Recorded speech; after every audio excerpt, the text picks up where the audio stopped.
железные дороги. Уникальное наследие Советского Союза – дворцы, а не вокзалы, которые находятся сейчас в состоянии полной разрухи и запустения. Погнали!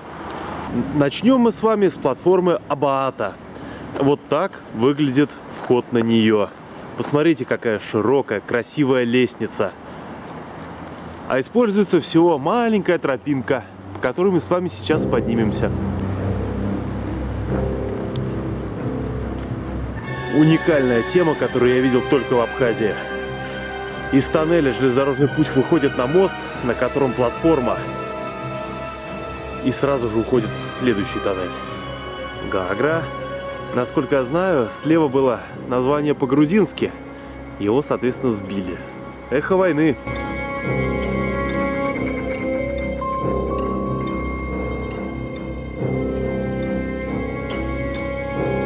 Накат хоть и слабый, но все-таки есть.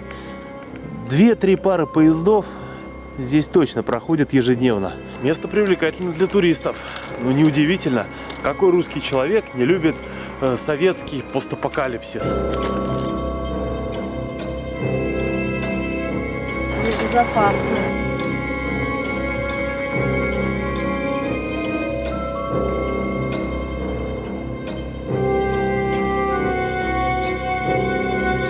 Вот так просто гулять и провалиться.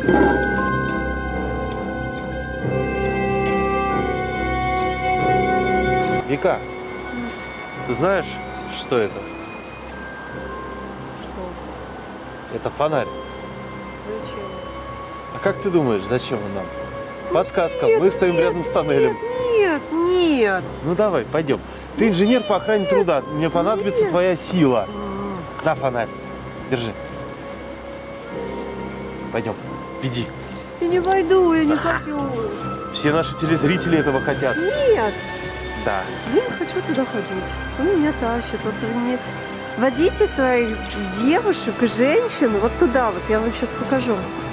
Вот, никогда. Пойдем.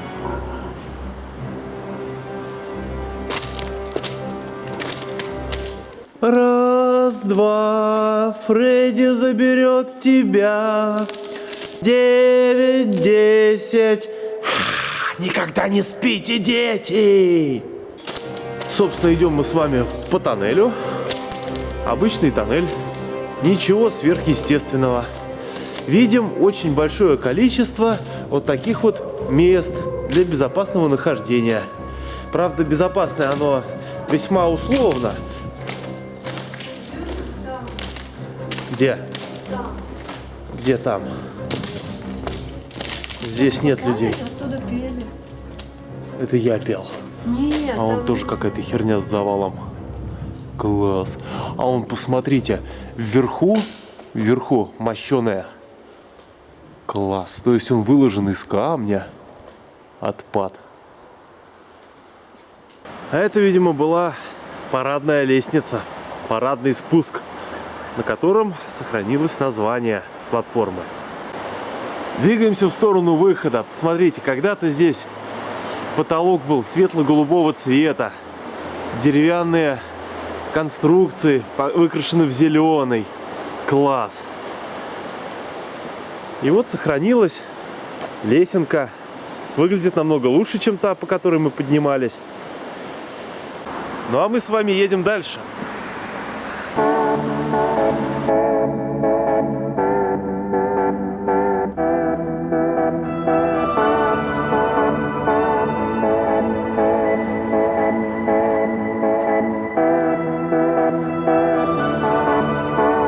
Мы идем по баянным местам.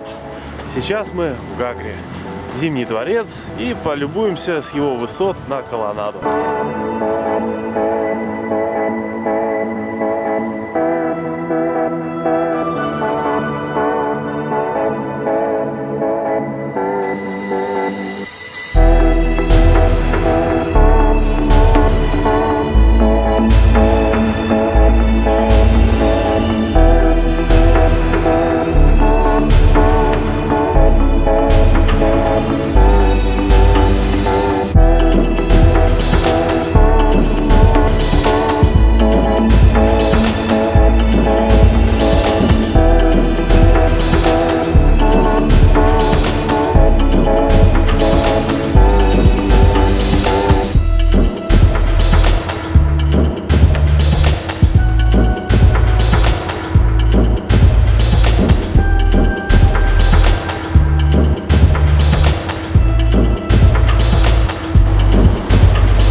лишь на третий день путешествия, около суток проведя рядом с морем, мы все-таки можем к нему подойти.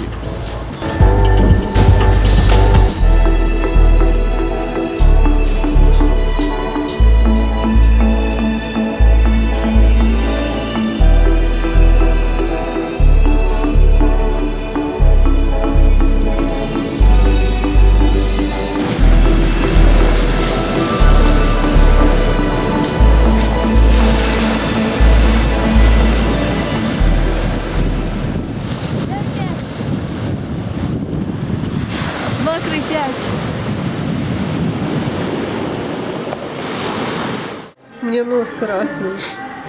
Меня тоже. Ну, краснее, смотри.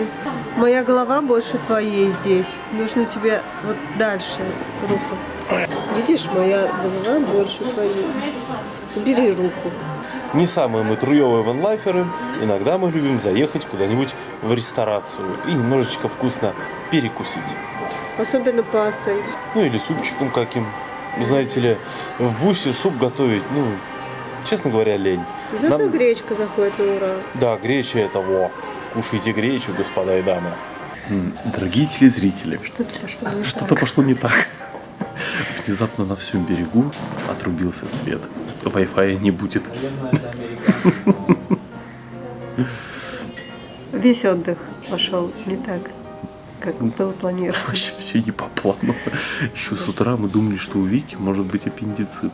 Ничего, дождемся нямки и пойдем домой. Если А свет на домике включен. поедем уже дальше.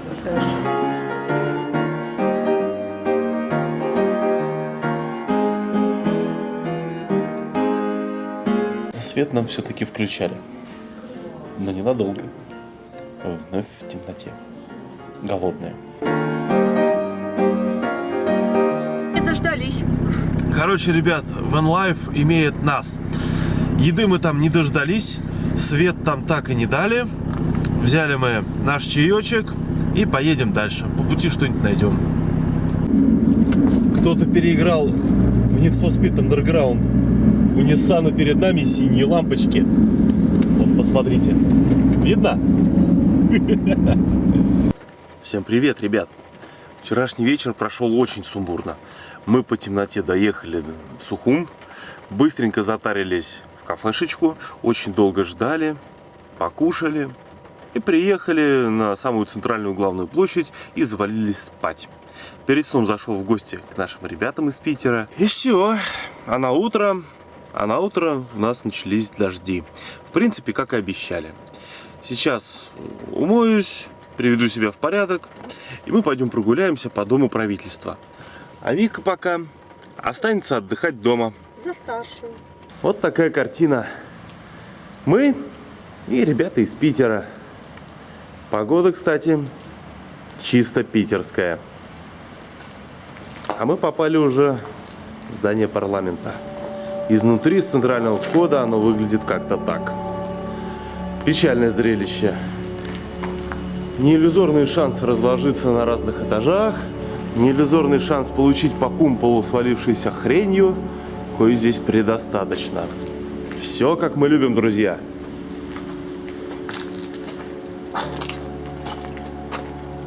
Костей там вроде нет.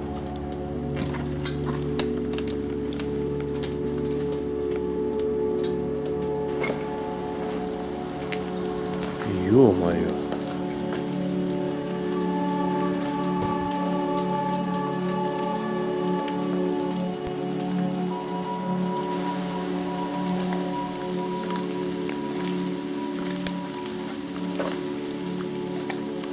Как когда-то в трамвайном депо Капошвара в Твери я стоял на потолке, не поднимаясь. Так же и здесь. Обвалилось. Крыша видна, арматура, перекрытие. Поэтому и опасно здесь находиться, друзья. А на полу до сих пор мрамор. Когда-то здесь, в конце самого Советского Союза, цокали каблуками министры и верхушка партийной элиты Абхазии. Сейчас можем мы кедами пошоркать невозбранно. Я слышал, якобы здесь можно подняться только до 2-го этажа, а дальше проход заблокирован, якобы наварена решетка из-за того, что там вполне реально провалиться вместе с перекрытиями. Учитывая, что мы с вами видели, да, в это охотно верится. Такая красивая лесенка ведет нас в какой-то подвал. Тяга такая мощная туда. Находиться здесь, конечно, безопасно. С момента поджога здания прошло уже, почти 30 лет. Это было, если память не изменяет, 27 сентября 1993 года. Блин, жутковато, честно говоря, здесь находиться. Технические этажи, тут лист металла. Как интересно. Здесь какая-то электрощитовая, а это, наверное, общее основание электрическое для заземления. Здесь теплосеть. Видимо, распределительная установка, отопление, горячей холодной воды. Наверное, не специалист. Такое ощущение, как будто сейчас какой-то зомбак пойдет, типа Resident Evil. Да, мне как человеку, не часто посещающему такие места, эмоций приходит целая куча. Почему-то хочется вести себя как-то тихо, вот не шуметь, не тревожить это место. Хотя здесь, чё греха таить. Абсолютный баян, куда ходят все, кому не лень. Так, ладно, пойдем теперь наверх.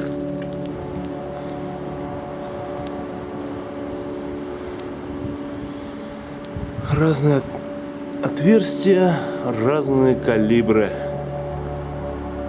Эхо войны. Уже капает все с арматуры. Здание постепенно разрушается.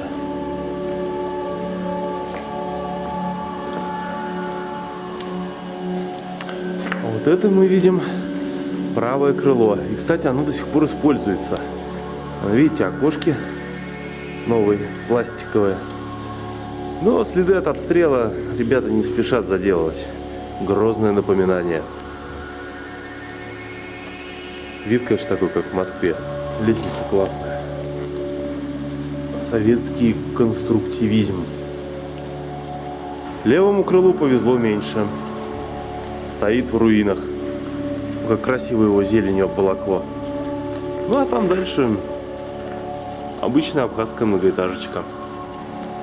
Вид, конечно, открывается прикольный. Новый год, Сухум, дождь.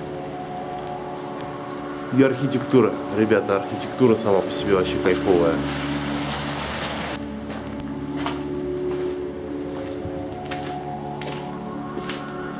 А дальше все.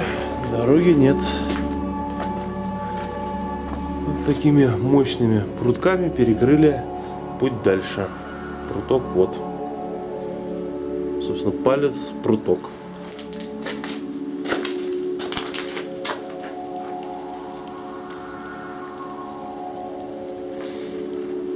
Вы говорите, заброшки, это безопасно, я буду ходить, и мне ничего не будет. Посмотрите. Вот вы идете, казалось бы, потолок. Вот когда эта хрень обвалится, а? Вот вы знаете? Я нет. Вот тоже висит уже, готово. Ночевать мы вернемся, скорее всего, сюда, в Сухум. Но встанем на этот раз уже у Дворца Президента, поскольку здесь, нас ребята предупреждали, что им передавали сотрудники милиции или полиции, какая разница, что здесь якобы райончик не самый благополучный. Казалось бы, центр, но нет. Полночи местные ребята, гордые абхазы, жгли здесь покрышки, устраивали какие-то драгрейсерские заезды по вот этой вот короткой прямой улочке. Потом взрывали какие-то петарды. В 4 часа утра мы проснулись от реально взрывов. Но там какие-то мощные петарды были, хлопушки такие. Вскоре подъехала машина полиции и стояла недалеко от нас. И, видимо, охраняли. Ребят, если это так, спасибо вам большое. К слову, как начался дождь, все взрывы петард прекратились. Все представители молодого поколения вернулись по домам. В питерской погоде они непривычны. В отличие от наших друзей, от Дианы и Ромы. И в отличие от нас, чего ж греха таить. Ведь, как говорится, сибиряк не тот, кто не мерзнет, а тот, кто тепло одевается.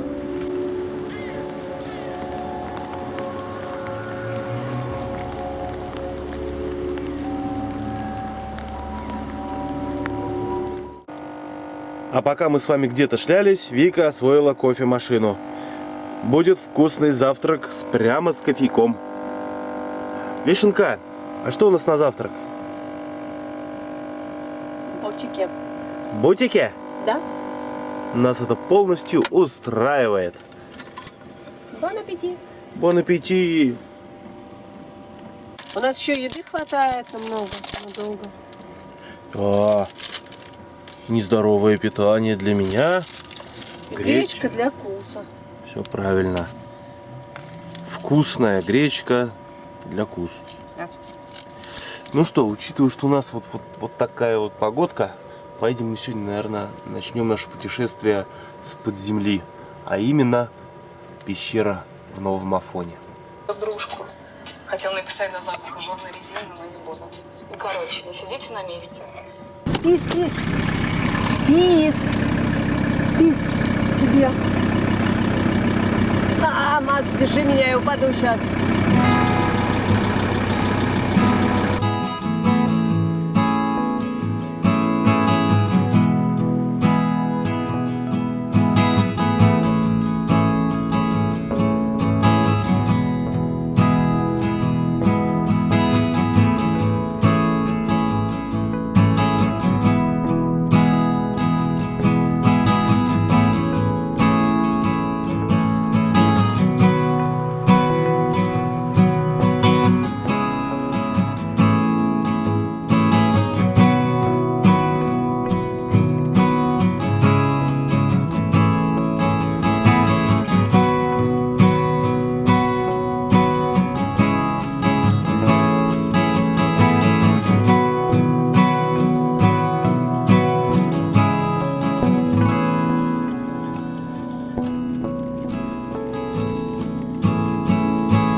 А другой? Чисто. Ладно, пойдем. Учитывая, какая дождливая говёная погода, мы приехали в Новый Афон. Но не для того, чтобы пойти по старым храмам, древним постройкам. Мы пойдем в гору, мы пойдем под землю. Там находится шикарнейшая пещера, в которой функционирует единственный в стране метрополитен. Подписывайся на канал Макса, ставь лайки, и все будет у тебя пучком в жизни.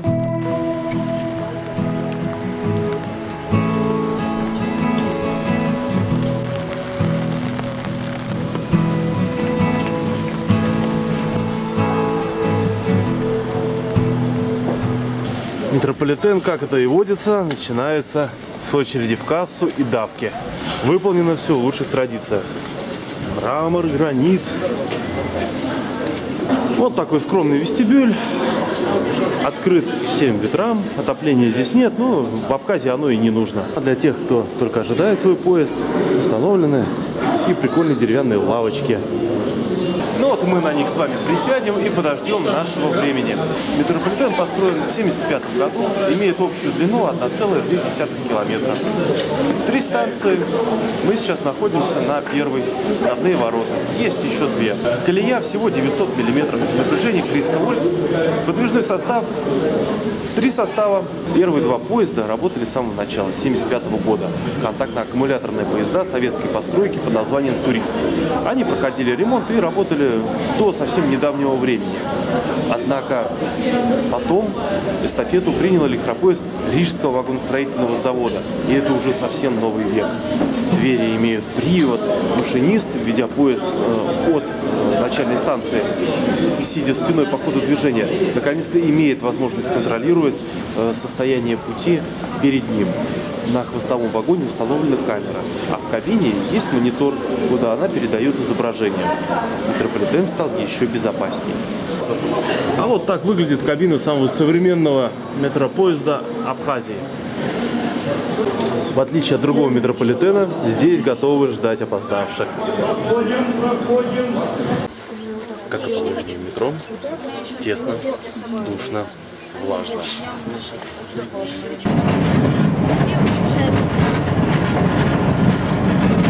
Вот, друзья, мы приехали на станцию, зал Анакопия.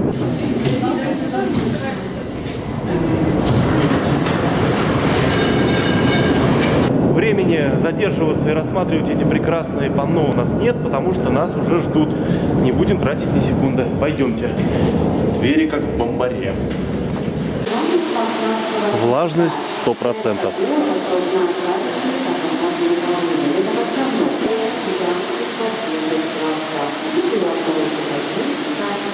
Завихрение. Слышны абхазские мотивы. Очень атмосферно. В общем, когда-то вот эта пещера, когда она не была исследована, являлась какой-то бездонной убер-дырой на поверхности. И вот в 60-х годах отчаянный смельчак спустился на дно. Это самое дно подсвечено красным светом. Рискну предположить, что он спустился вот оттуда вот. Вот там виден пролаз. И вот сюда, в это место он попал. Представляете, как он охренел, когда увидел вот-вот. Вот это вот. Вот люди для размера. Нормально? Он не специалист там большой, он просто любитель спелеологии. Он просто сам смог на 35 метров опуститься по веревке обычной. Потом уже, когда понял, что здесь вот дальше есть куда идти еще спускаться, и уже с группой спелеологов, уже специалистов, они уже все вместе сюда. То есть экспедиция была? Уже была экспедиция, да. И вот они уже все вместе это вот все и увидели. Ну, соответственно, удалось там это все подсветить и понять, Ну, какой да, же код они сорвали. Конечно, собороли, но это был очень сложный спуск. А вот и подземный водопад. Нештатный. Дорога туда перекрыта. Сделали отмосточку, чтобы вода уходила туда и далее в породу. Ё-моё! Ребят, это оттуда. Вода температуру плюс 9 имеет. Ну, как вы понимаете, независимо от времени года. Кстати, мы сейчас тоже находимся в пещере, в которой независимо от времени года температура постоянная. И здесь сейчас теплее, чем наружу. Здесь мы с вами видим гигантскую 15-метровую кальцитовую глыбу. Как она появилась? Вон из того отверстия. Вон она. В дожди стекает вода и попадает прямо сюда. Вода, проходя через почву, обогащается кальцитом, разбиваясь о горб вот этого уже образования. Часть воды отсекается, часть кальцита остается. По подсчетам спелеологов, вот эта дура вымахивает где-то на 1 миллиметр в год. Ну а дальше вода течет вот в такие вот красивые озера. Это мост металлический на сваях длиной 120 метров. Вон, посмотрите, людишки маленькие какие на нем. Представляете, какие это объемы? А вот эта гадость, это воронка из глины. Глубина залегания глины до 30 метров. Вот не хотелось бы в такую попасть. В период больших дождей здесь образуется временное подземное озеро. И вот так футуристично это выглядит, если посмотреть назад. Как будто мы только что колонизировали Марс.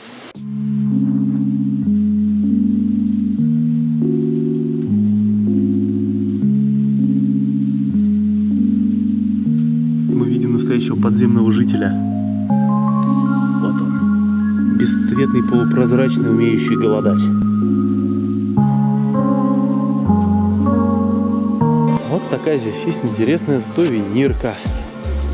Миллионолетнее наследие матушки природы.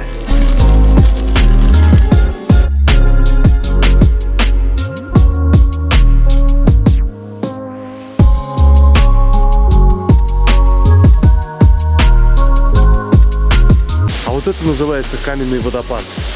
Если по 1 миллиметру в год. Представляете вообще, сколько по времени это все создавалось? Высота этой хреновины около 20 метров. Ширина от 6 до 12. Это вам не шутки. И здесь же, посмотрите, прямо из породы течет водопад. Что считаешь, Вика? Очень круто, мне очень понравилось. Я вообще боюсь очень подземелья, но тут мне не страшно. Максим сказал, что если глыба упадет на голову, то как бы и испугаться не успеешь. Ну да. А вот тут мхи какие-то растут, органические. И вот мы выходим к еще одной двери. И тут мы тоже ее откроем. Тут мы тоже ее открываем и попадаем на станцию, ребят. Здесь у нас щиты управления и питания, наверное, тяговая подстанция. Здесь тупичок ветки. И вот он, зал станции. Здесь стоит электропоезд 75-го года постройки, контактно-аккумуляторный. Ну, как-то вот так. А вот тоннель, где мы ожидаем поезд. Есть даже лавочка. Нет контроля выхода в тоннель. Та-дам!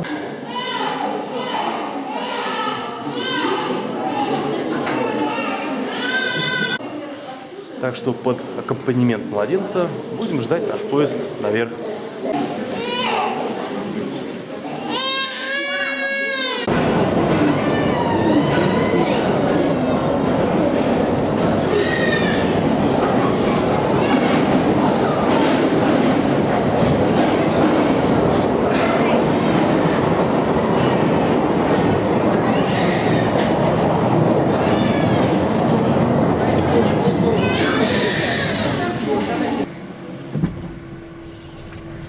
Поезд следует на станцию входа в пещеру. Время пути около 3 минут.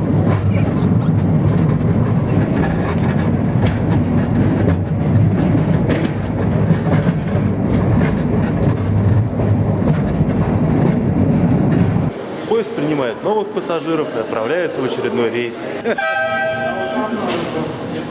Все. Алга.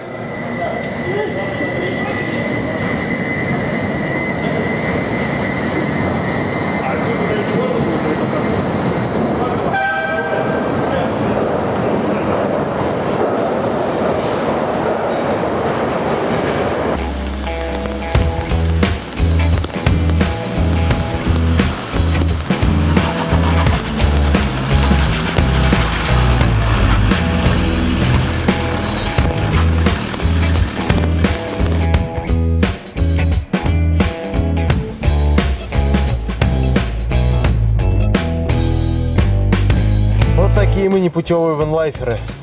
Который день в пути, только первый раз используем газовую плиту. Решили приготовить блинчики. Насмотрелись кучу впечатлений. Сейчас будем решать, как жить дальше. Сегодняшний день единственный дождливый, согласно прогнозам погод. Дальше будет только теплее и теплее. Нам обещают завтра плюс 11 градусов, а послезавтра аж плюс 16. И это-то в начале января, друзья. Еда. Блинчик. Раз, блинчик, два. Надо, чтобы красиво было. Ага. Видишь, так. Моцарелла. Решили так. Удобно, что холодильничек вот прям вот так вот. Опа! И в зоне доступа. Ну все, приятного аппетита. Спасибо. Макс, Да. это у нас окно запотело или там туман такой? Это у нас окна запотели. Ну, то есть мы тут Как жарим, думаешь? парим, варим? Да. Как думаешь, что люди думают со стороны? Почему в машине, где парень и девушка, окна запотели? Даже не знаю.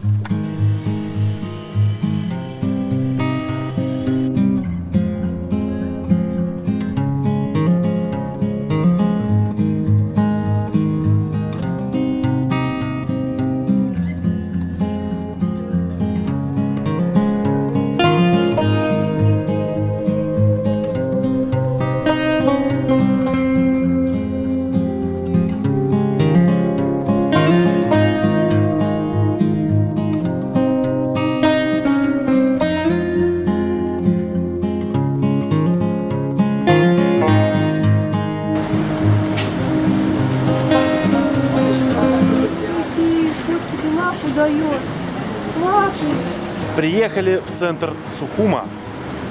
Более-менее светло, идем гулять по набережной, идем в кафешку, кушать любимую пасту и пользоваться любимым Wi-Fi.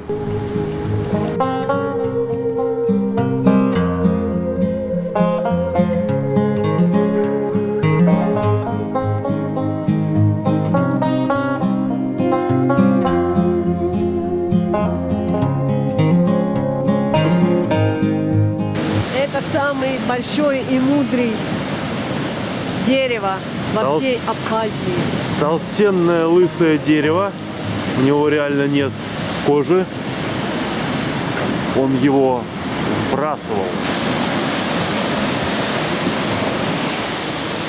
Отдельный прикол здесь — это пирсы, причалы в виде кораблей. Вот это похож на один кораблик, а тот похож на круизный лайнер.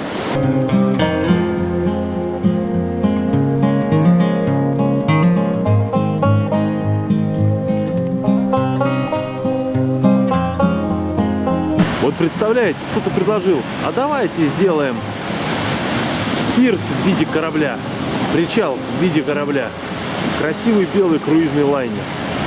Сказано, сделано. Ну как волны беснуются. Сейчас переодевашки и ждем ребят.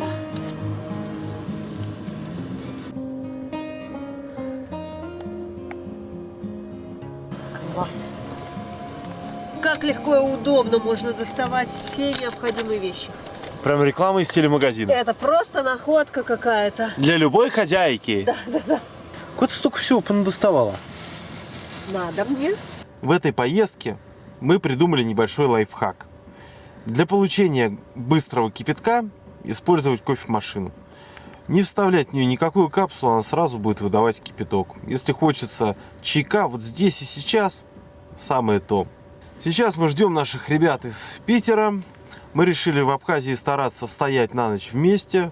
Ну, как-то, знаете, даже психологически спокойнее. И вдвоем чуть что отбиваться проще. Завтра же, по хорошей погоде, мы поедем путешествовать дальше. Посмотрим удивительный город Ткуарчал, церковь. Опять же, полазим по любимой железной дороге. Будет много всего интересного. Мы их нашли. Едем искать хостел. Они поведут, а мы следом. Уи! По улочкам Сухуми. О, так светлее.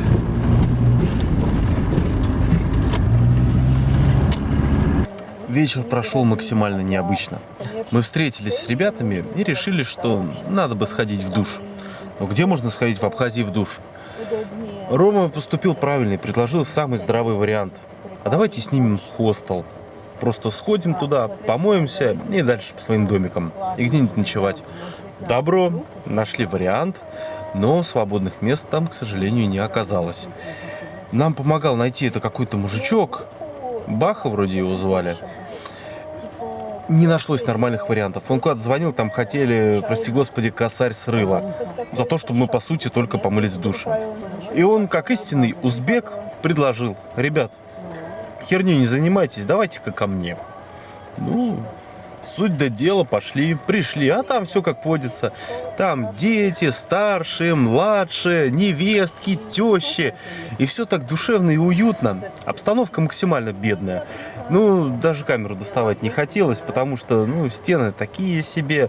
Стоит бочка, положенная на бок. Она является и печкой, от нее и греются. Но при этом свежие фрукты, чаечек.